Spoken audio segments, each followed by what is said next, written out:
কেন রাখি পরাচ্ছ? তোদের রক্ষা এ তো বোনেরা দাদাদের পড়ায়, তুমি কেন পড়াচ্ছ আমার? আমি পড়াই। কেন? হ্যাঁ, তুই তো আমার রক্ষা করিস, তো তাই তোরে পড়াচ্ছি। দাঁড়াও, তাহলে তোমাকে একটা জিনিস দিই, এই উপলক্ষে। দাঁড়াও, এটা আমি পরে করছি, এটা নাও, এটা তোমার রাখির গিফট।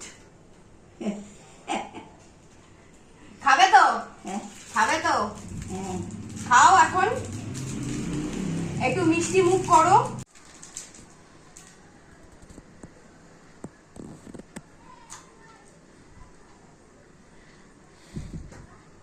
বাবা এ নাও, ধরো, বিস্কুট টাইপ খেয়ে নাও, ধরো।